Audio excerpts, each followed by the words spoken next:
ලංකාවේ ලෝකයේ අධ්‍යාපනය සම්බන්ධ සම්පූර්ණ අත්දැකීම් සමාලෝචනයක් අපි සමාජයක් විදිහට එකතු වෙලා කරන්නේ. මොකද නිදහස් අධ්‍යාපන කාරක සභා වාර්තාව ඉදිරිපත් කරද්දී 1943 ලංකාවේ සියලු ප්‍රධාන නගරවල කොමිසම ගිහිල්ලා ජනතාව හම්බුනා. කොමිෂන් වාර්තාවේ කොමිසම ඉදිරියේ සාක්ෂි දුන් පුද්ගලයන් 1000 ගානකගේ නම් තියෙනවා. 1943 දිත් අපි සියලු නගරවලට ගිහිල්ලා නම් අධ්‍යාපනයේ යම් වෙනසක් සැලසුම් කරේ. 2026 දී මහරගම කාමරයක් අස්සට වෙලා එක් කරන්න ඕනේ නැහැ. අපේ යෝජනා අපිට ඉදිරිපත් කරන්න පුළුවන් එහෙම කෙරෙන සංවාද. මොකද අපිට වැදගත් වෙන්නේ මූලික වශයෙන් මේකේ දේශපාලන. අර මං ඉස්සෙල්ලා උපුටා දක්වපු ඇමරිකා එක්සත් ජනපදයේ, ෆින්ලන්තේ, මෑත කාලීන ස්වීඩනයේ, ඩෙන්මාර්කේ ඒ ඇවිල්ලා තියෙන සාකච්ඡා, විශේෂයෙන් ඩිජිටල් කරන්නේ සම්බන්ධ ඇවිල්ලා තියෙන සාකච්ඡා. ස්වීඩනේ back to basics කියලා 2026 අවුරුද්ද නම් කරපු එක. නැවත පදනම් කරා. ඩිජිටල් හරණයකට ජර්මනිය ඩීඩිජිටලයිසිං ක්ලාස්රූම්ස් කියලා මේ අවුරුද්ද නම් කරපු එක. පන්ති කාමරේ ඩිජිටල් හරණය කිරීම කියලා නම් කරා. ඇයි ඒගොල්ලෝ එහෙම කරේ? මොකක්ද ඒකට බලපෑවේ? ඒව ගැන සමාලෝචනයක් කරා. ඒක නිසා ඒවත් සහිතව පුළුල් අධ්‍යාපන ප්‍රතිසංස්කරණයකට හැරෙන්න මේක කරන්න දෙන්න බෑ. මේක කරන්න දෙන්න බැරි.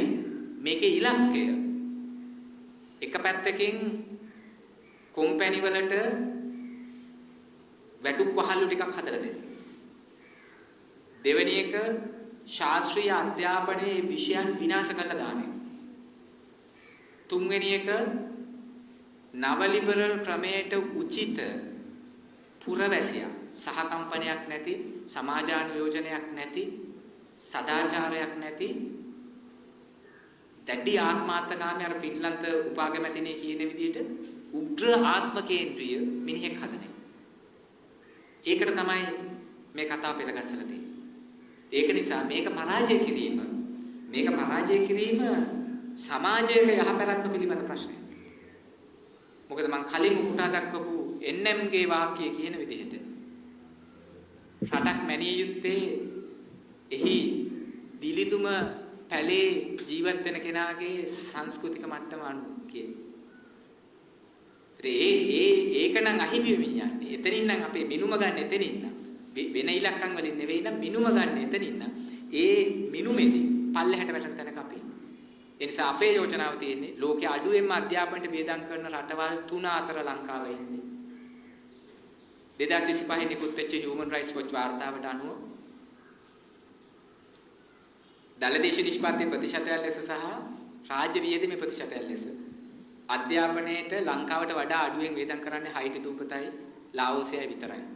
ඊටු සියලු රටවල් ලංකාවට වඩා අධ්‍යාපනය සඳහා වියදම් කරනවා. අධ්‍යාපනය සඳහා කරන රාජ්‍ය වියදම සමස්ත රාජ්‍ය වියදමේ ප්‍රතිශතයක් ලෙස දවසින් දවස කප්පාදු කරමින් තියෙනවා.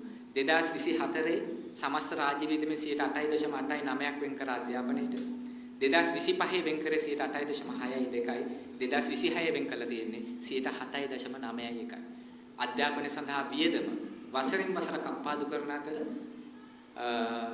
අධ්‍යාපනයේ මහා ගුණාත්මක පිම්මක් ගන්නවා වගේ කතා කියද්දී ඒක වචන වලින් කරන්න බෑ කියන එක ඔබට මතක් කරමින් සංවාදයේ සඳහා අවස්ථාව ඉවර කරමින් නවතිනවා. ස්තුතියි.